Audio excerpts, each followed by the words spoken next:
Students at forever chemistry classes. Previous lecture के अंदर हमने सीखा है एल्किल हैलाइड के रासायनिक गुण। एल्किल हैलाइड की पास की जो प्रकृति होती है वो ध्रुवीय प्रकृति होती है, और ध्रुवीय प्रकृति होने की वजह से सबसे पहले जो अभिक्रिया वो देते हैं वो कौन सी देते हैं? नाभिक स्नेही प्रतिस्थापन अभिक्रिया, जो कि हमने लास्ट लेक्चर के अंदर कवर की है। आज हम उसी पॉइंट ऑफ व्यू से स्टार्ट कर रहे हैं दूसरे प्रकार की अभिक्रिया है जो एल्किल हैलाइड देते हैं। और वो दूसरी प्रकार की अभिक्रिया क्या है? हमारी विलोपन अभिक्रिया। विलोपन अभिक्रिया। ओके स्टूडेंट्स, सो दूसरी हेडिंग लगाइए। दूसरी हेडिंग क्या है हमारी? विलोपन अभिक्रिया। देखिए, आपको पहले मैं एक बात बता देता हूँ। ये हमारे पास में KOH है। क्या है हमारे पास में? KOH, potassium hydroxide. ये एक ऐसा विकर्मक है, जो नाभिक स्नेही अक्षार है। नाभिक स्नेही अक्षार है। It is a nucleophilic base. नाभिक स्नेही अक्षार क्या होते हैं? देखिए, ऐसे अभिकर्मक जो नाभिक स्नेही की तरह भी कार्य करते हैं और अक्षार की तरह भी कार्य करते हैं। नाभिक स्नेही तो आप समझ सकते हैं, जो अभी हमने पढ़ा है। जैसे हम क्या करते हैं, RX में क्या करते हैं? KOH को डालते हैं, और KOH को कहीं के रूप में डालते हैं हम? जलीय अवस्था में। तो जलीय अवस्था में आपने देखा है कि किसकी तरह कार्य करता है? नाभिक स्नेही की तरह कार्य करता है। इसका OH माइनस यहाँ पे अटैक करता है और इसे बाहर निकाल देता है इसके साथ में, KX के साथ में, और हमारा क्या बनता है? ROH बन जाता है, जिसमें माइनस के रूप में कार्य कर रहा है और नाभिक स्नेही के रूप में अटैक करके वहाँ से X को निकालता है। तो यहाँ पे तो किसकी तरह कार्य करता है? नाभिक स्नेही में। और जब हम इसे RX को इसी KOH को एल्कोहलिक माध्यम में ले लेते हैं। किस माध्यम में ले लेते हैं? एल्कोहलिक माध्यम में। अभी किसकी तरह कार्य करने लगता है? अक्षार की तरह। और अक्षार क्या करते हैं? H+ आयन को एलिमिनेट करते हैं, बाहर निकालते हैं। और H+ आयन का बाहर निकलना ही किस प्रकार की अभिक्रिया होगी? हमारी विलोपन अभिक्रिया होगी। तो KOH हमारा नाभिक स्नेही की तरह भी कार्य करता है और हमारा एल्कोहलिक यानी कि अक्षार की तरह भी अब कार्य करता है। उसके लिए डिपेंड करता है कि आपने उसे किस माध्यम में मिलाया है। अगर आपने जलीय माध्यम में उसे यूज़ किया है तो नाभिक स्नेही की तरह कार्य करेगा, और एल्कोहलिक माध्यम में मिलाया है तो कहीं की तरह अक्षार की तरह कार्य करेगा। यानी कि KOH का अक्षार्य रूप हमें कहाँ पे पढ़ना है? विलोपन अभिक्रिया में। ओके स्टूडेंट्स, ये यहाँ से पॉविकल प्रिपरेशन भी निकल सकता है बहुत आसानी से कि जलीय KOH किस प्रकार की अभिक्रिया देता है। तो बोलेंगे आप क्या? नाभिक स्नेही प्रतिस्थापन अभिक्रिया। और बोल दिया कि KOH एल्कोहलिक माध्यम में किस प्रकार की अभिक्रिया देता है, तो बोलेंगे आप विलोपन अभिक्रिया, जो कि आप अभी देखने वाले हैं।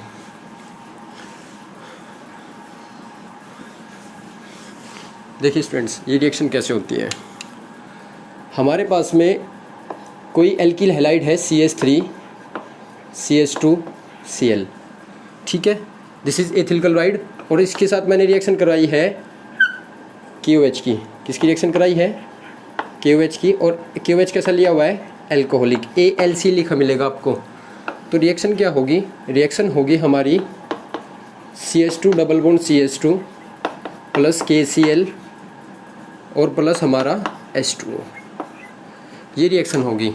अब ये KOH जो है ना, हमारा नाभिक स्नेही की तरह कार्य नहीं कर रहा है। अगर ये नाभिक स्नेही की तरह कार्य करता तो इस Cl को यहाँ से निकाल देता और खुद जाके बैठ जाता है यहाँ पे। तो यहाँ पे किसका फॉर्मेशन होता है? एल्कोहल बनती है हमारी, बट ऐसा नहीं हुआ है। तो यानी कि KOH ने किसी और प्रकार से कार्य किया हुआ है। तो वो देखिए कैसे हुआ है। मैं आपको इसकी क्रियाविधि बताता हूँ, मतलब ये हुआ कैसे है। सबसे पहले क्या करता है? CH3 CH2Cl का जो ये हमारा KOH वाला भाग है, कौन सा भाग है हमारा? KOH वाला भाग है। ये क्या करता है? ये K पहले किसे निकाल कर ले जाता है? Cl को। जैसे ही हमारा KCl निकलेगा, ये हमारा क्या हो जाता है? CH3 CH2 और H+। ये CH3 CH2, और उसके पास क्या होगा? पॉजिटिव। आपको तो पता है ना, इसमें 2 इलेक्ट्रॉन है, वो किसने खींच लिया? क्लोरीन ने। तो कार्बन पे क्या आएगी? कमी। कमी को कैसे दिखाते हैं? प्लस से। अब इसी कार्बोधनाइन बनने के बाद अब अगर OH ने माइनस के रूप में अटैक कर लिया इस पे, यहाँ पे, तो एल्कोहल बन जाएगी, जो कि ये किस माध्यम में करता है? जलीय माध्यम में। अभी नहीं करेगा। अब क्या होगा? ये जो 3 H आपको दिख रहे हैं इस कार्बन पे, इनमें से मैं 2 शो कर देता हूँ और एक H बाहर से दिखा देता हूँ आपको। ये क्या करता है? जो ये KOH का जो OH है, जो ये KOH का जो OH है ना, ये क्या करता है, ये इस वाले H को ट्रैप कर लेता है। ट्रैप करने का मतलब अपने साथ ले लेता है, बाहर निकाल लेता है। इससे क्या बनता है हमारा H2O। क्या बनता है हमारा H2O। और अब देखिए इसका रीज़न क्या है, ये बाहर कैसे निकलता है। इस कार्बन पे क्या है, कमी, कार्बोधनाइन बना हुआ है। तो जो ये 2 इलेक्ट्रॉन होते हैं कार्बन और हाइड्रोजन के बीच वाले, ये दोनों इलेक्ट्रॉन यहाँ पे आ जाते हैं। अगर ये दोनों इलेक्ट्रॉन यहाँ पे आएंगे तो यहाँ पे बॉन्ड बनेगा। बॉन्ड बनेगा तो ये क्या होगा हमारा CH2 डबल बॉन्ड CH2। ऐसे केस में जब इसमें कार्बन के और हाइड्रोजन के दोनों के इलेक्ट्रॉन है और दोनों इलेक्ट्रॉन इधर आ गए हैं तो H पे क्या आएगी, पॉजिटिविटी, प्लस आएगा, कमी आ जाएगी। और OH पे कैसा है, माइनस, तो ये HOH क्या बना लेगा, H2O। ओके स्टूडेंट्स, ये क्या बनेगी हमारी, ये हमारी क्या बन जाएगी, एल्कीन बनेगी। ठीक है, तो आपको याद क्या रखना है कि एल्कोहलिक माध्यम में KOH अक्षार की तरह कार्य करता है और जलीय माध्यम में KOH हमारा नाभिक स्नेह की तरह कार्य करता है। तो स्टूडेंट्स आपने देखा कि जो हमारा KOH होता है वो नाभिक स्नेह की तरह कार्य कब करता है और हमारा अक्षार की तरह कब कार्य करता है। इसके बारे में एक बात मैं आपको बताना चाहूँगा जिससे आपकी ये बात डायरेक्ट याद रहेगी। अगर हमारा RX है, एल्किल हाइड है, चलो डायरेक्ट ले लेते हैं CH3 CH2Cl, और यहाँ पे भी हमारा कौन है, CH3 CH2Cl। यहाँ पे KOH है हमारा और यहाँ पे भी हमारा कौन है, KOH। यहाँ पे क्या बनेगा हमारा, अगर ये जलीय है तो देखिए आप क्या होगा, ये OH की तरह, OH नाभिक स्नेह की तरह कार्य करेगा, इसे हटाएगा नाभिक स्नेह की तरह, और क्या बनेगा CH3 CH2OH। ये क्या है हमारी एल्कोहल, CH3 CH2OH है ना ये हमारी, और इसमें क्या बनेगा CH3, sorry I made mistake, CH2 plus KCl plus H2O। अब देखिए आपको इसकी एक ट्रिक बताना चाह रहा हूँ मैं। ट्रिक क्या है, जब एल्कोहलिक KOH हमारा कैसा है, जलीय है। जब KOH हमारा जलीय है तो एल्कोहल बनती है, क्या बाहर निकलती है, एल्कोहल बाहर निकलती है। और जब हमारा KOH एल्कोहलिक है, मतलब वो एल्कोहल में डुबा के तब यूज़ किया गया है, तो उस समय हमारा कौन बाहर निकलता है, उस समय हमारा पानी बाहर निकलता है। जब KOH पानी के रूप में ले जाता है, जल के रूप में ले जाता है, तो उस समय एल्कोहल बाहर निकलती है। और जब एल्कोहल के रूप में यूज़ किया जाता है तो तब पानी बाहर निकलता है और एल्कीन बनती है। ठीक है ना, तो उल्टा प्रोपोर्शन है, आप इसे याद रख सकते हैं ऐसे कि KOH अगर जलीय है तो एल्कोहल बनेगी, अगर KOH एल्कोहलिक है तो पानी बनेगा। पानी बनने से आपको याद रखना होगा कि साथ साथ में एल्कीन भी बनेगी। जब पानी बनेगा H2 निकलेगा तो H किसका निकलेगा, परले वाली साइड से। जब HOH के साथ निकलेगा तो यहाँ पे डबल बॉन्ड भी आएगा। तो ये आप पता कर सकते हैं ना। ओके स्टूडेंट्स, ये ट्रिक आपको याद रखनी होगी। जब KOH एल्कोहल में डूब जाता है, यानी कि दारू को पी लेता है, तो ऐसे केस में वो क्या करता है, वो क्या बनाता है, एल्कीन बनाता है। और जब वो जल में रहता है तब वो एल्कोहल बनाता है। अब क्या है हमारा, जैसे मैं आपको एक रिएक्शन देता हूँ, CH3 CH2 CHBr और CH3, और मैं आपको बोलता हूँ कि मेरे पास में क्या है, जलीय KOH है। KOH कैसा है मेरे पास में, एक्वस लिख देता हूँ कभी कभी, आप ये याद रखिए। एक्वस का मतलब होता है, AQ का मतलब होता है एक्वस, एक्वस को बोलते हैं हम जलीय। तो KOH कैसा है अभी हमारा, जलीय। और जलीय में क्या होता है, हमें क्या करना है, Br को हटाना है और किसे लगाना है, डायरेक्ट OH को लगा देना है, क्योंकि एल्कोहल बनता है इसमें। तो हमारा CH3 CHOH और हमारा क्या बनेगा, CH3, ये तो डायरेक्ट होगा। बट अगर CH3 CH2 CHBr और ये हमारा कौन है, CH3, अगर इसकी जगह पे हमने KOH को कैसा यूज़ किया है, ALC डेट मीन्स एल्कोहलिक। अगर हमने एल्कोहलिक यूज़ किया है तो देखिए क्या होगा, अब की बार आपको पता है ना, अब की बार क्या होगा, अब की बार हमारी एल्कीन बनेगी। एल्कीन में क्या होगा, सबसे पहले किसे निकाल के लाएगा, ये निकल के आ जाएगा KBr निकलने के बाद देखिए क्या बनेगा, CH3 CH2, यहाँ पे क्या बन जाएगा, कार्बोधनाइन, या यहाँ पे क्या बन जाएगा, कार्बोधनाइन। ये दिख रहा है ना आपको। जब ये कार्बोधनाइन बनेगा तो ये रह जाएगा ऐसा। अब 2 चांस है हमारे पास में, या 2 ऑप्शन है हमारे पास में। ये बात आप समझिए, कैसे 2 ऑप्शन है हमारे पास में। देखिए जो ये कार्बोधनाइन बना है, अब इस पर कितने H है, 2, और इसके पास में कितने H है, 3। इनमें से मैं एक H बाहर कर देता हूँ, मतलब बाहर दिखा देता हूँ। अगर ये वाला इलेक्ट्रॉन यहाँ पे डोनेट करके इस कार्बोधनाइन की कमी को पूरा करके यहाँ पे डबल बॉन्ड बना दे और इस कार्बन के 4 बॉन्ड पूरे हो जाए, तो कौन सी एल्कीन बनेगी? CH3 CH double bond CH और CH3। दूसरा ऑप्शन क्या है? अगर ये वाला H न निकले, ऐसा भी तो हो सकता है इस साइड का H यहाँ से निकल जाए, ये वाला H अपने इलेक्ट्रॉन्स को यहाँ पे डोनेट कर दे, तब भी कार्बन के 4 बॉन्ड पूरे होने हैं। तो इससे कौन सी एल्कीन बनेगी? CH3 CH CH और ये यहाँ पे CH2 रहेगा ना, ये वाला CH2 रहेगा क्योंकि इधर से निकला है ना अब की बार, तो डबल बॉन्ड और ये क्या है हमारा CH2। तो ऐसे केस में क्या होगा कि आपको अब ये नहीं पता है कि कार्बोधनाइन यहाँ पे बना है तो H इधर से रखे या इधर से रखे, तो आपके पास में ऐसा कोई डायरेक्ट ऑप्शन नहीं है कि आप किधर से भी रख सकते हो। ऐसे केस में हमें किसके नियम का पालन करना होता है?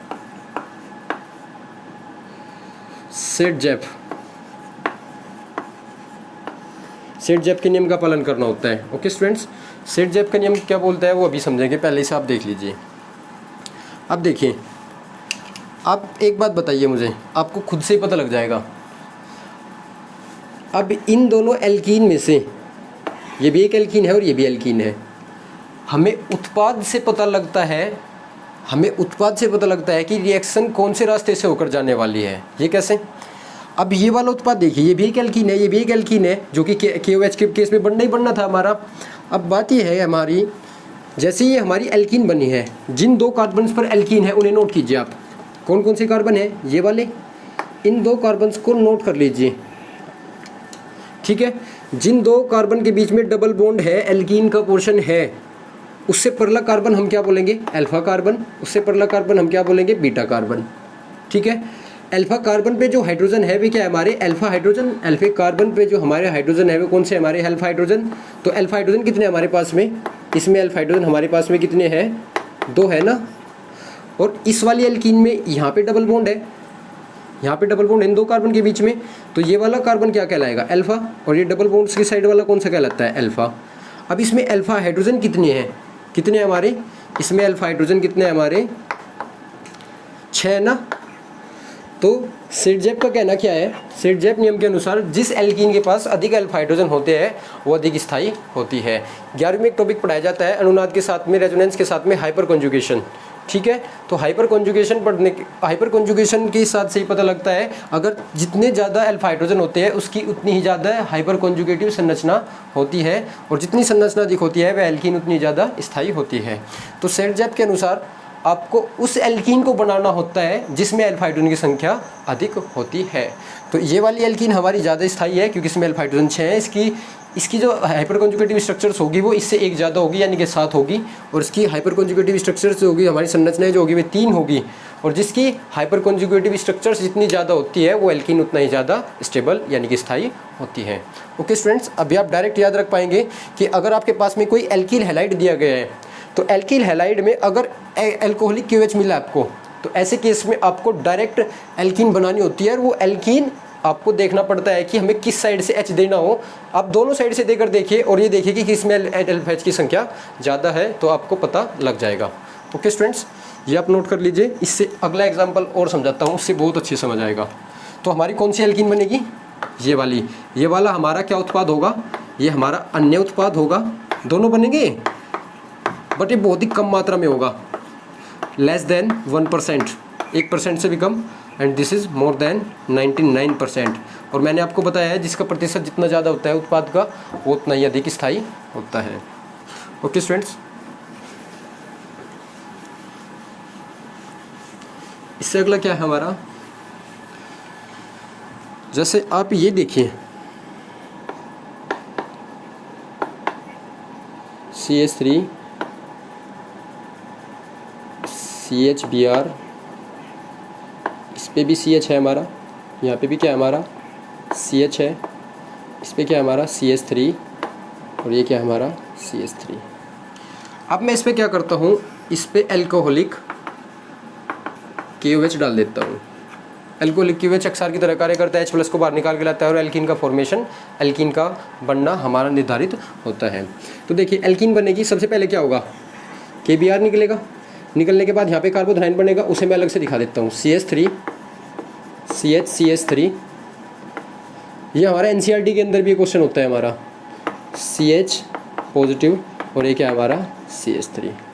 ओके स्टूडेंट्स, अब देखिए ये क्या बना है हमारा कार्बोधनाइन, ये क्या है हमारा कार्बोधनाइन।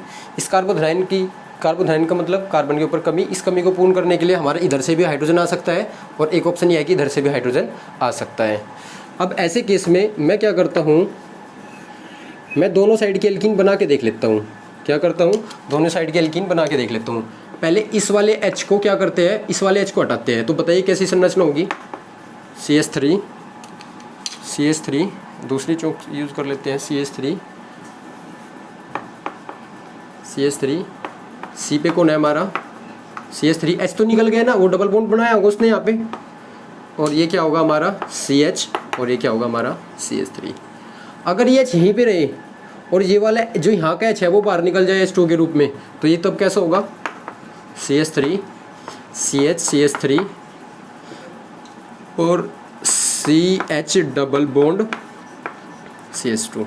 ओके स्टूडेंट्स, तो ये दो एल्कीन हमारी प्राप्त हुई है। मैंने क्या तरीका बताया था, जिन दो कार्बन्स के बीच में डबल बॉन्ड है उन डबल बॉन्ड को मार्क कीजिए, उनके अंडरलाइन कर लीजिए। अंडरलाइन करने के बाद अल्फा हाइड्रोजन पहचानिए, जिसके अल्फा हाइड्रोजन जितने ज़्यादा वो एल्कीन उतनी अधिक स्थायी।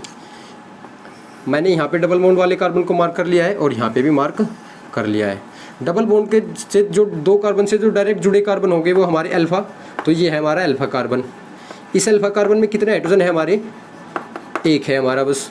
और इसके अंदर इस एल्कीन के अंदर आप देखिए, इस एल्कीन के अंदर हमारा 3 इधर है, 3 इधर है और 3 इधर है। कितने अल्फा हाइड्रोजन है हमारे, 9 अल्फा हाइड्रोजन है। इसकी हाइपर कॉन्जुगेटिव स्ट्रक्चर्स होगी कितनी हमारी 10 और इसकी कितनी होगी हमारी 2। अब आप खुद भी अनुमान लगा सकते हैं कि कौन सी एल्कीन अधिक स्थायी है। So this alkene is more stable, और ये क्या है हमारी बहुत ही कम स्थायी है, बहुत ही कम स्थायी है। It is less, very very less stable.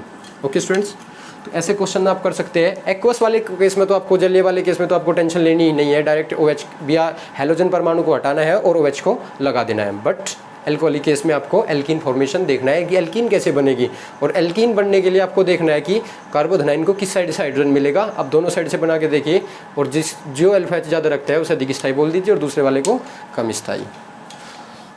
यही क्या है हमारा सेट-जैप का नियम। ओके स्टूडेंट्स, आप इसे कर सकते हैं। नेक्स्ट है हमारी ये विलोपन अभिक्रिया, इस प्रकार की होती है। अब है हमारी कौन सी, धातुओं के साथ अभिक्रिया। तीसरी प्रकार की अभिक्रिया क्या है हमारी, एल्कीन हैलाइड में धातुओं के साथ अभिक्रिया, धातुओं के साथ अभिक्रिया, रिएक्शन विद मेटल्स के साथ कैसे रिएक्शन करते हैं कौन, हमारे एल्कीन हैलाइड। जैसे सबसे पहला है हमारा RX, यह कोई एल्काइल हैलाइड है जिसे मैंने लिया है CH3, एक जगह ही ले लेते हैं चलो, C2H5Cl, ये C2H5Br ethyl bromide. Okay students, ये हमारा एथिल ब्रोमाइड या RX का एक पार्ट है। अगर हम एल्कीन हैलाइड पे सोडियम धातु के साथ में रिएक्शन कराते हैं शुष्क ईथर की उपस्थिति में, एल्कीन हैलाइड के साथ सोडियम धातु की रिएक्शन कराते हैं शुष्क ईथर की उपस्थिति में, तो हमारा कौन बनता है, एल्कीन बनता है और NaX हमारा बाहर निकल जाता है। इस रिएक्शन में बहुत ज़्यादा खूबी है, इस रिएक्शन के अंदर बहुत ही ज़्यादा खूबी है। इस रिएक्शन को आप याद रखेंगे क्योंकि इस रिएक्शन को हम कार्बनिक रसायन के अंदर बहुत ज़्यादा यूज़ करेंगे। वो आपको खुद पता लगेगा क्यों करेंगे। इसी रिएक्शन को कंप्लीट होने के बाद बताऊंगा क्या रीज़न है। इसका नाम है, इस रिएक्शन का नाम है वुटज अभिक्रिया। क्या नाम है इस रिएक्शन का, वुटज अभिक्रिया। एक बार मैं इसका स्टेटमेंट बोल देता हूँ। जब एल्कील हैलाइड की अभिक्रिया सोडियम धातु के साथ शुष्क ईथर की उपस्थिति में कराई जाती है तो एल्केन प्राप्त होता है। ओके स्टूडेंट्स, जब एल्कीन हैलाइड की अभिक्रिया सोडियम धातु के साथ शुष्क ईथर की उपस्थिति में कराई जाती है तो एल्केन प्राप्त होता है। यह अभिक्रिया वोल्टेज अभिक्रिया कहलाती है। सबसे पहला, अगर इस रिएक्शन की क्रिया विधि को आपको जानना है कि रिएक्शन कैसे पूरी होती है, वैसे मैं बताऊंगा इन शॉर्ट बताऊंगा, शॉर्ट में बताऊंगा कैसे पूरी होती है। अगर आपको इसकी क्रिया विधि जाननी है तो चैनल पर विजिट करें, प्लेलिस्ट में जाएं और प्लेलिस्ट में जाकर आप देखें कि क्या है वहाँ पे, नेम रिएक्शन की मैकेनिज्म, नेम रिएक्शन मैकेनिज्म की एक प्लेलिस्ट है, उसके अंदर वोल्टेज अभिक्रिया की मैकेनिज्म भी दी गई है। वहाँ से आप मैकेनिज्म को देख सकते हैं। बहुत अच्छे से पूरा डिटेल में इसके बारे में बताया गया है। वैसे मैं इसके अंदर शॉर्ट में बहुत सारी चीज़ें फिर भी बताऊंगा। क्रिया विधि अगर आपको जाननी है तो वहीं पे मिलेगी। जैसे C2H5Br पे कौन डाला मैंने, Na, शुष्क ईथर है, तो क्या होगा, Na किसे निकाल के लेके जाएगा, Br को, और ये क्या होगा हमारा C4 H10 बन जाएगा। अब देखिए क्या हुआ है। अब आपको तो पता है ना Na पे कैसा है हमारा पॉजिटिव और Br पे कैसा है निगेटिव। ये तो मैं आपको डायरेक्ट टेक्निक बता रहा हूँ जिससे आप इसे याद रखेंगे। NaBr बन जाएगा, NaBr निकलेगा तो ये क्या बचेगा हमारा C2H5। और C2H5 हमारा एल्किल समूह है और एल्किल समूह हमारे स्थायी नहीं होता है, उसके पास में कोई ग्रुप लगा होना चाहिए जैसे उसे Br ने स्थिरता दे रखी थी, बट अगर वही निकल के चला गया तो यह स्थायी हो जाएगा।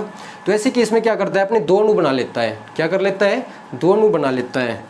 दो अणु का मतलब दो ही अपने जैसे इकट्ठे कर लेता है। उससे क्या होगा, ये C2H5 और C2H5 अपने आप ही दोनों मिलके स्थायी हो जाएंगे। कार्बन को 4 बॉन्ड पूरे बनाने हैं तो इसे C2H5 को मैं क्या लिख सकता हूँ C4 और H10। ठीक है, जैसे NaX निकल गया ना हमारा, तो NaX निकलने के बाद अब R अकेला रह गया होगा तो R क्या करेगा अपने दो अणु ले लेगा। जैसे वो दो अणु ले लेगा तो दो RR बन जाएगा हमारा। अब जैसे 2 होगा तो X भी कितना हो गया हमारे 2X हो गए, तो मैं यहाँ पे भी 2 लगा देता हूँ। अब Na कितने हो गए हमारे 2। तो ये रिएक्शन क्या है हमारी, ये रिएक्शन क्या है हमारी बैलेंस भी है। अब इस रिएक्शन का सबसे पहला फ़ायदा इस रिएक्शन का ये है। अब चलो पहले ही देखते हैं कि ईथर क्यों लिया जाता है। आपको पता है कि जो सोडियम है वो अधिक क्रियाशील धातु है और अधिक क्रियाशील धातु इतनी है कि सोडियम को आप अगर खुला भी छोड़ दिया तो ये जल जाता है। जब सोडियम को खुला छोड़ने पर ये जल जाता है तो आप इसके ओपन में रिएक्शन खुले में रिएक्शन नहीं करा सकते। ऐसे केस में हम इसे कहीं में मिला के रखते हैं ईथर के अंदर। ईथर एक ऐसा माध्यम है जो खुद भी अभिक्रिया सोडियम के साथ नहीं करता है, क्योंकि वो उनका जो क्वथनांक है वो भी बहुत कम होता है और उनकी क्रियाशीलता भी बहुत ही कम होती है। तो सोडियम की क्रियाशीलता को कंट्रोल करने के लिए, उसकी क्रियाशीलता को रोकने के लिए हम इसे कहीं में मिला के रखते हैं, कहीं में शुष्क ईथर के अंदर मिला के रखते हैं। अच्छा, एक ये क्वेश्चन भी आता है कि शुष्क ईथर में अंदर क्यों, मतलब ईथर भी हमारा शुष्क क्यों लिया जाता है। आपको पता है अगर हमारा ईथर ड्राई ले लिया जाए, ड्राई मतलब जिसमें हमारा जल हो, और आपको पता है जल में क्या होता है हमारा H+ और OH-, जल में क्या होता है H+ और OH-, जल में क्या होता है हमारा H+ और OH-। तो ये जो H है ना, ये H+, ये सॉरी जो ये OH- है, जैसे ही Br यहाँ से निकलेगा तो ये OH इस पर अटैक कर देता है। तो OH अटैक करेगा तो यहाँ पे C2H5OH बन जाएगी, तो हमारा एल्कीन नहीं बन पाएगा। तो ऐसे केस में हम क्या करते हैं कि यहाँ पे इसे जो ईथर होता है उससे शुष्क ही लेते हैं, उसमें जल नहीं होना चाहिए। ठीक है ना, उसमें जल होगा तो क्या बन जाएगा हमारा एल्कोहल बन जाएगा। तो ये बात भी आपको याद रखनी है। ओके स्टूडेंट्स, एक तो इस रिएक्शन में ईथर का उपयोग इसलिए किया जाता है ताकि हम सोडियम की क्रियाशीलता को कंट्रोल कर पाएँ, उससे रिएक्शन करा पाए आसानी से, धातु से रिएक्शन करा पाए, क्योंकि क्रियाशील धातु है ओपन में रिएक्शन नहीं करेगी। इस रिएक्शन का सबसे बड़ा प्रॉफिट ये होता है, ये रिएक्शन कार्बन श्रृंखला के अंदर कार्बन की संख्या को डबल कर देती है। डबल का क्या मतलब है हमारा 2 गुना कर देती है। इधर कितने अभिकारक साइड में हमारे कितने कार्बन है, 2 कार्बन है, और इधर हमारे कितने कार्बन है, 4 कार्बन है। तो ऐसे केस में हम किसका उपयोग करेंगे, वोल्टेज अभिक्रिया का, अर्थात सोडियम के साथ शुष्क ईथर मिलाएंगे तो कार्बन की संख्या डबल हो जाएगी। क्या बोला है मैंने, एल्कीलाइड पर यदि शुष्क ईथर सोडियम के साथ डाला जाए तो कार्बन की संख्या डबल हो जाती है, अर्थात एल्केन का निर्माण होता है। ओके स्टूडेंट्स, आप नोट कर लीजिए इसे।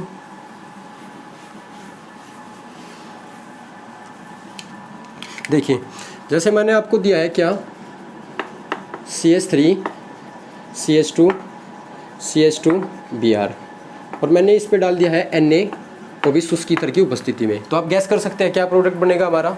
अब बताइए कितने कार्बन है, 1 2 3, तो इधर कितने कार्बन होंगे 6, इधर कितने हाइड्रोजन है 3 और 2 5 और 2 7, तो कितने हो गए हमारे 14 हो गए। तो दिस इज C6H14। इसे आप कंबाइन कैसे करके लिख सकते हैं, C3 कितने हमारे 3 और 2 5 और 2 7 है ना हमारे, और ये क्या है हमारा C3H7Br। अब डबल कीजिए, इसका डबल कितना 6 और इसका डबल कितना 14। कार्बन की श्रृंखला में कार्बन की संख्या 2 गुना करने के लिए किसका उपयोग किया जाता है, शुष्क ईथर का उपयोग सोडियम के साथ एल्कीलाइड के साथ किया जाता है। इस अभिक्रिया को बोलते हैं हम वोल्टेज अभिक्रिया, जिसका हम उपयोग सबसे ज़्यादा करेंगे। जैसे एक रिएक्शन देखिए आप, जैसे मैं आपको बोलता हूँ कि दिस इज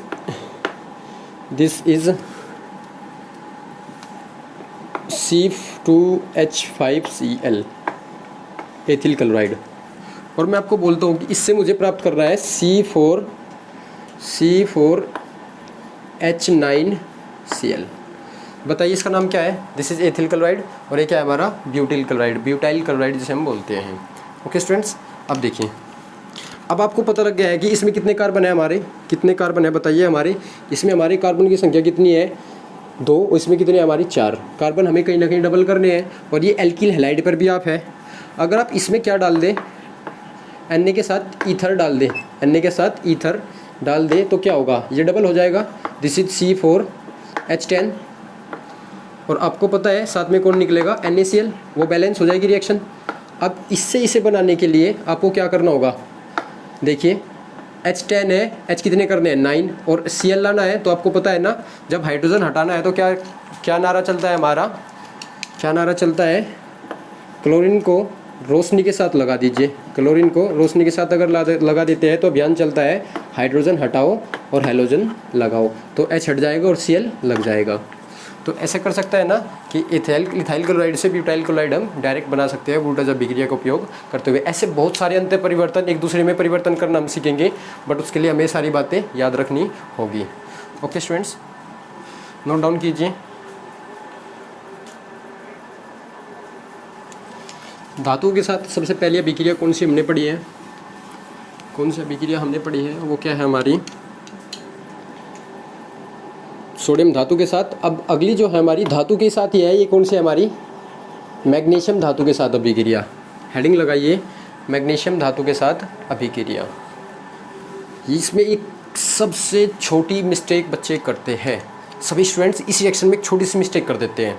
वो मिस्टेक आप यहीं पे नोट कर लीजिए। वो मिस्टेक क्या है? देखिए, अगर मैं कोई एल्किल हैलाइड लेता हूँ RX और इसकी रिएक्शन किससे कराता हूँ? Mg के साथ में। एल्किल हैलाइड की मैग्नीशियम धातु के साथ अभिक्रिया, और एल्किल हैलाइड की अभिक्रिया किसके साथ में है? मैग्नीशियम धातु के साथ है। बट अब की बार किसकी उपस्थिति है? ईथर की उपस्थिति। अब थोड़ा ध्यान से समझिएगा, ये रिएक्शन इंपॉर्टेंट होती है। अब इसमें भी मैग्नीशियम है, इसमें मैग्नीशियम है, इसमें भी एल्किल हैलाइड है, इसमें भी, इसमें ईथर है, इसमें ईथर नहीं है। अगर हम एल्किल हैलाइड की अभिक्रिया मैग्नीशियम धातु के साथ कराएं, अपने अभी किसके पास साथ में पड़ी है? सोडियम के साथ में। तो जैसे मैग्नीशियम, जैसे सोडियम अभिक्रिया करता है, ऐसे कौन करता है? मैग्नीशियम। तो क्या होगा? Mg किसे निकाल के ले जाएगा? X को। अब Mg तो 2 पॉजिटिव वाला होता है, X कितना होता है? 1 नेगेटिव। तो ये क्या बनेगा हमारा? MgX2। इसका चार्ज इस पे चला जाएगा और इसका आवेश इस पे आ जाएगा, MgX2 बनेगा। जैसे ही X2 बनेगा, मैं 2 को बैलेंस करने के लिए कहाँ पे लगाऊंगा? यहाँ पे लगा लूँगा। जैसे ही में 2 R हो गए हमारे, तो RR जुड़ जाएंगे हमारे, और फिर से हमारा कौन बन जाएगा? एल्कीन बन जाएगा। तो ये बिल्कुल किसके जैसी अभिक्रिया है? बिल्कुल किसके जैसी है? ये वोल्टेज अभिक्रिया के जैसे है। और जब हम एल्किल हैलाइड की अभिक्रिया मैग्नीशियम के साथ डायरेक्ट कराते हैं तो इस रिएक्शन को बोला जाता है फ्रैंकलैंड अभिक्रिया। क्या बोला जाता है students? This reaction is called Frankland reaction, Frankland अभिक्रिया। इस अभिक्रिया को बोलते हैं फ्रैंकलैंड अभिक्रिया। अब देखिए, अगर आपने मैग्नीशियम के साथ ईथर यूज़ किया तो फ्रैंकलैंड नहीं बनेगा, ठीक है। तो पहले ऊपर रिएक्शन क्लियर कर देता हूँ। जब एल्किल हैलाइड की अभिक्रिया मैग्नीशियम धातु के साथ कराई जाती है तो एल्केन प्राप्त होता है और यह अभिक्रिया फ्रैंकलैंड अभिक्रिया कहलाती है। अब आप एक बात पूछेंगे, सोडियम के साथ में हमने ईथर यूज़ किया था, मैग्नीशियम के साथ क्यों नहीं किया? सोडियम एक अधिक्रियाशील धातु है जिसे खुले में नहीं छोड़ा जा सकता है, मैंने इसमें बताया था। बट मैग्नीशियम को खुले में रिएक्शन कराया जाता है, ओपन में वातावरण में आप रिएक्शन करा सकते हैं, ये जलता नहीं है, ये डायरेक्ट अभिक्रिया कर लेता है। तो ऐसे केस में ईथर की जरूरत नहीं है। बट इसके साथ में फिर ये ईथर क्यों लगाया गया है? देखिए, इसमें कौन बनेगा? इसमें हमारा फेमस अभिकर्मक, बहुत ही ज़्यादा फेमस अभिकर्मक जो हमें पूरी कार्बनिक रसायन के अंदर काम आएगा, डेट इज़ कॉल्ड RMgX। क्या है हमारा? RMgX। इसे मैं डायरेक्ट लिख देता हूँ। और ये क्या है हमारा? दिस इज़ अवर ग्रिग्नार्ड अभिकर्मक, ग्रिग्नार्ड अभिकर्मक। अगर आपसे पूछ लेता है ग्रिग्नार्ड अभिकर्मक किसे कहते हैं, तो आप क्या बताएंगे? देखिए, alkyl magnesium halide, alkyl magnesium halide को ही ग्रिग्नार्ड अभिकर्मक कहा जाता है। पहले मैं आपको इन दोनों का डिफरेंस बता देता हूँ, तब ग्रिग्नार्ड के बारे में अलग से बात करेंगे। हमारा जो फ्रैंकलैंड अभिक्रिया है उसके अंदर एल्किल हैलाइड के साथ मैग्नीशियम यूज़ किया जाता है, बट ईथर नहीं होता है। अगर ईथर यूज़ कर दिया जाता है तो देखिए क्या होता है, ये मैग्नीशियम इनके बीच में जाके सेट हो जाता है, ये मैग्नीशियम इनके बीच में जाके सेट हो जाता है और ये क्या बनता है? RMgX। तो डायरेक्ट याद रखें, एल्किल हैलाइड के साथ मैग्नीशियम तो एल्केन, और एल्किल हैलाइड के साथ में मैग्नीशियम के साथ ईथर तो ग्रिग्नार्ड अभिकर्मक। ओके स्टूडेंट्स, तो ये दो हमारी क्या है बेसिक सी बात है जो हमें डायरेक्ट याद रखनी होगी। सबसे पहली बात अब यूज़ करते हैं हम ये वाली कि ईथर क्यों यूज़ किया गया है। एल्किल हैलाइड के साथ मैग्नीशियम के साथ ईथर क्यों यूज़ किया गया है। देखिए, जब एल्किल हैलाइड से ग्रिग्नार्ड अभिकर्मक बनाना होता है, इसके बारे में अभी बात करेंगे ग्रिग्नार्ड अभिकर्मक के बारे में। जब एल्किल हैलाइड से ग्रिग्नार्ड अभिकर्मक बनाना होता है तो ऐसे केस में हम जलीय अवस्था में नहीं बना पाते हैं। किसका उपयोग करते हैं? ईथर के माध्यम में उपयोग किया जाता है। सामान्य कंडीशंस के अंदर जल के अंदर अगर हमारा थोड़ी सी भी नमी है रिएक्शन के अंदर तो हमारा क्या होता है? ग्रिग्नार्ड अभिकर्मक नहीं बन पाता है। ठीक है स्टूडेंट्स, वो कैसे? आपको पता है जल के अंदर H+ और OH- होता है, पता है ये बात तो आपको। और उससे क्या निर्माण हो जाएगा? ROH बन जाएगा ना। और ROH बनने से बचाने के लिए या हमारा क्या होता है एल्कीन भी बन जाता है। इन दोनों से बचाए रखने के लिए हम क्या करते हैं, उसमें हम क्या करते हैं ईथर डाल देते हैं जो खुद भी रिएक्शन नहीं करता है और क्या बना देता है ग्रिग्नार्ड को तैयार कर देता है। तो ये बहुत ही आसान सी बात है, इसे आप याद रख सकते हैं कि मैग्नीशियम अकेला है एल्किल हैलाइड के साथ तो क्या हमारा एल्केन किसकी तरह अभिक्रिया होगी? बिल्कुल वुडज अभिक्रिया की तरह होगी। और अगर एल्किल हैलाइड के साथ मैग्नीशियम के साथ ईथर है तो हमारा क्या बनेगा? ग्रिग्नार्ड अभिकर्मक। तो ये कॉमन सी बात है।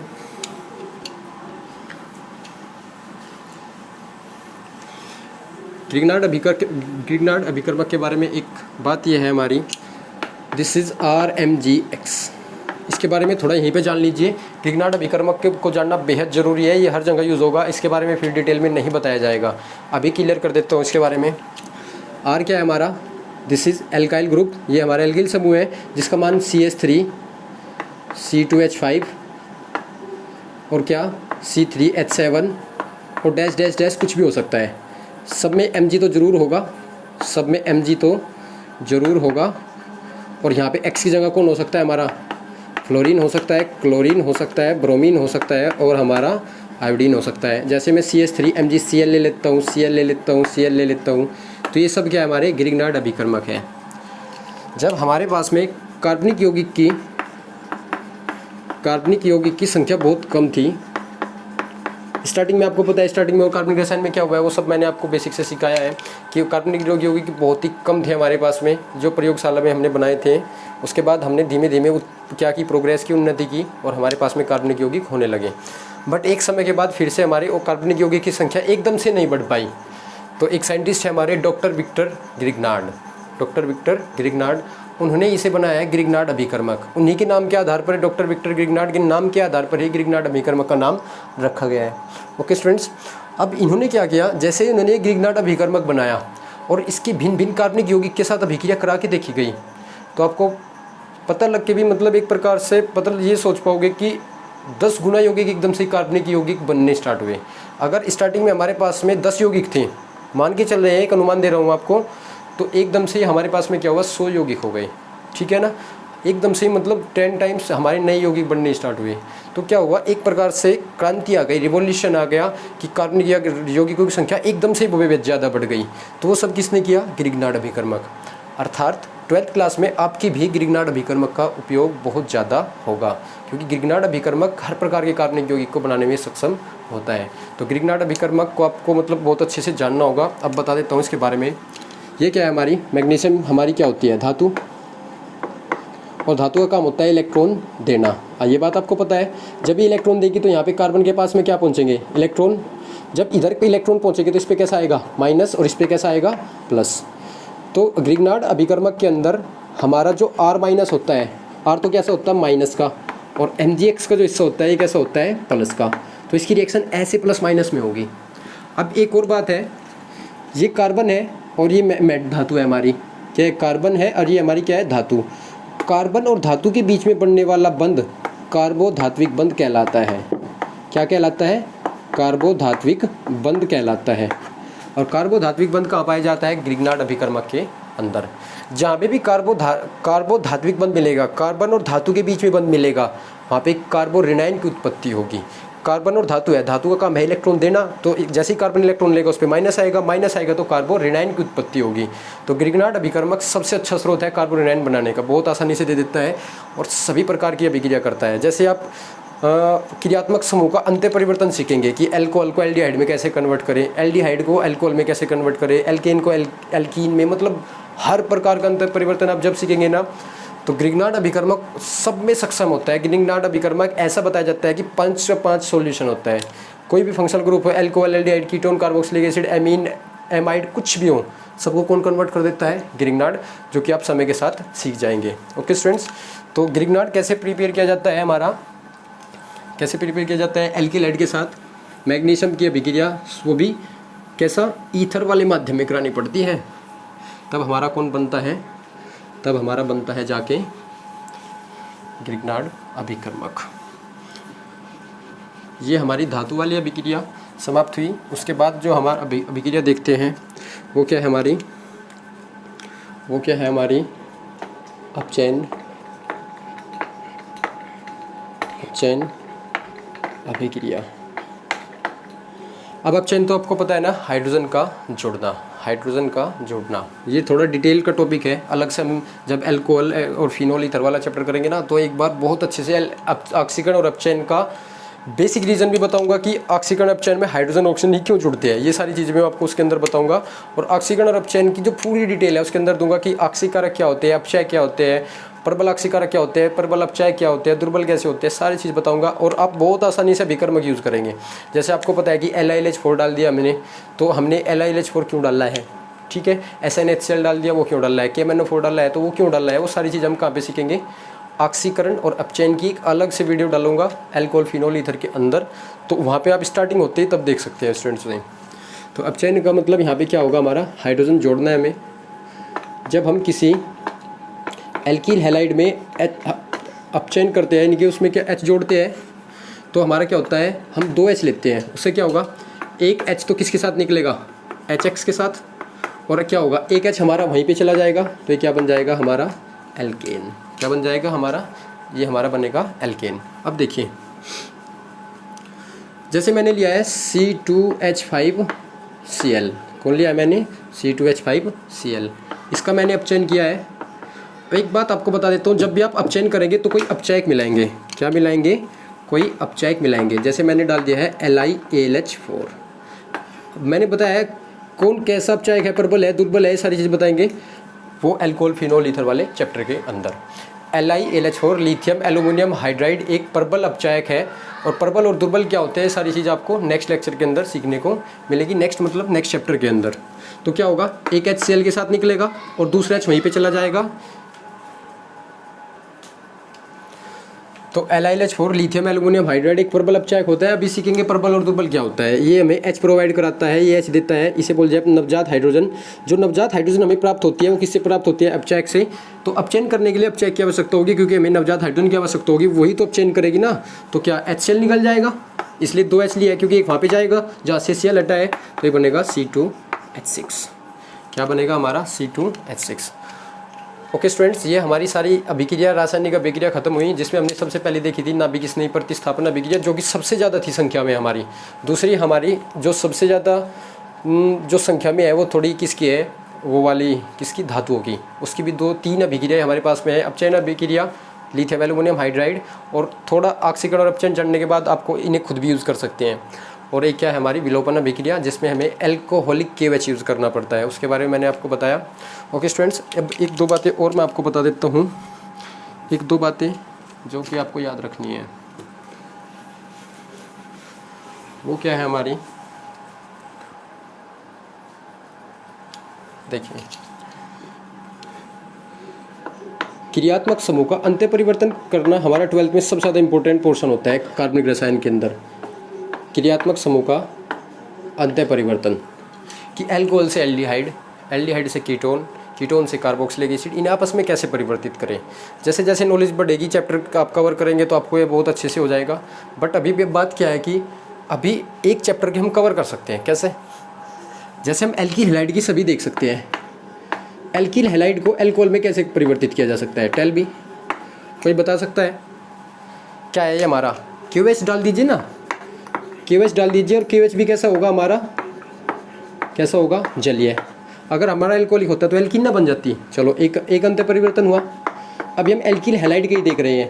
अगर एल्किल हैलाइड को हमें कहीं में परिवर्तित करना है ईथर में, ROR, एल्किलाइड से ईथर कैसे बनाएंगे?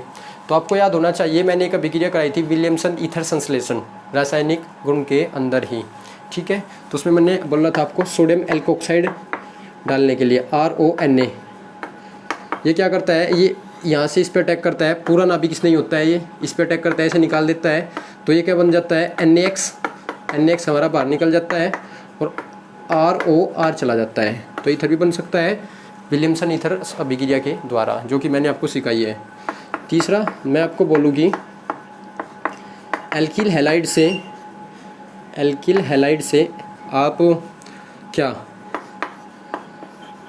ये क्या है हमारा RCOOR, ये ईथर होता है और ये हमारा एस्टर होता है, ये क्या है हमारा एस्टर। आप क्या डाल दीजिए, आप डाल दीजिए इसके अंदर RCOOAG, सिल्वर का कार्बोक्सिलिक लवण। होमसेटिकर अभिक्रिया के अंदर मैंने आपको इसके बारे में बताया था, सिल्वर का कार्बोक्सिलिक लवण, ये RCOO- होता है। Ag तो आपको पता है X का शौकीन होता है, सिल्वर हमारा क्या होता है, हैलोजन का शौकीन होता है, तो AgX निकल जाएगा बहुत जल्दी। तो ये क्या बनेगा RCOOR क्या है हमारा एस्टर है। जैसे हम बोलते हैं कि हम RX से ग्रिग्नार्ड कैसे बना सकते हैं, RMgX, ये अभी आपने आज ही सीखा है। बताइए कैसे, मैग्नीशियम कहीं के साथ में, ईथर के साथ में। मैं बोलता हूँ आपको कि आप RX से एल्कीन कैसे बना सकते हैं, RH। तो बताइए क्या ट्रिक होगी हमारी। इसके साथ लिए आपके पास में दो अभिक्रिया है, सबसे पहले वुडज और दूसरी क्या हमारी फ्रैंकलैंड। दूसरी सबसे पहले मैं यूज़ कर देता हूँ वुडज अभिक्रिया, जो कि मैं सबसे ज़्यादा यूज़ करूँगा। ठीक है स्टूडेंट्स, मैं देख लेता हूँ यहाँ पे आपको ऑब्जर्व हो रहा है, नहीं बहुत अच्छे से ऑब्जर्व हो रहा है, यहाँ पे भी कर सकते हैं। अगर हमें एल्किल हैलाइड से एल्कीन बनानी हो, एल्कीन, तो बताइए एल्किलाइड से एल्कीन बनाना तो बहुत आसान है। कौन, जलीय KOH का भाई कौन होता है, KOH एल्कोहलिक होना चाहिए, अल्कोहल में डूबा होना चाहिए, दारू नशे में होना चाहिए, एकदम बना देंगे एल्कीन को। ठीक है, इसकी क्रिया विधि मैंने आपको समझाई है। एल्किल हैलाइड को से अगर हमें कोई क्रियात्मक समूह बनाना है, एल्कीन भी हमने बना लिया है क्या, एल्कीन भी बना लिया है, एल्कीन भी बना लिया है, अल्कोहल भी बना लिया है। एमीन बनाना हो हमें RNH2, तो मैंने बताया है NH3 डाल दीजिए, अमोनिया HX निकल जाएगा और NH2 यहाँ पे आ जाएगा और इससे हमारा क्या बनेगा, इससे हमारा एमाइन बन जाएगा। जैसे कुछ ग्रुप होते हैं एमाइड बनाना होता है RCONH2, तो हम इनडायरेक्टली मेथड से भी उन्हें बना लेते हैं, उससे पहले दूसरा यौगिक बनाते हैं और उसके थ्रू से बना लेते हैं, वो हम धीमे धीमे सीख जाएंगे। ओके स्टूडेंट्स, ये होता है क्रियात्मक समूह का आपस में परिवर्तन, और यही 12th का सबसे मुख्य टॉपिक होता है। इसके लिए आपको क्या करना होता है, पहले चैप्टर को बहुत अच्छे से समझना होता है। जब आपने चैप्टर को समझ लिया होता है, फिर आपको वो रिएक्शन को सिलेक्ट करने को देता है कि आप इससे बनाइए, तो आप देखिए कि हमने कोई रिएक्शन ऐसी पढ़ी है क्या। तो आपको सारी प्रकार की अभिक्रिया याद रखनी होती है, जैसे मैंने आपको बताया कि 4 प्रकार की है। अब आपको नाभिक स्नेह प्रतिस्थापन अलग वाली, धातु वाली अलग वाली, अपचयन अभिक्रिया वाली अलग, तो आप याद रख सकते हैं ना। तो हम इनसे क्या कर सकते हैं, सब कुछ बना सकते हैं। जैसे हमारा एल्केन से एल्कीन बन जाएगा, तो एल्कीन से एल्काइन भी बन जाता है। तो एल्केन तो एल्काइल हैलाइड से एल्काइन भी हम बना सकते हैं। पहले एल्कीन बना लेंगे, फिर उससे एल्काइन भी बना लेंगे, ये हम सीख जाएंगे धीमे धीमे।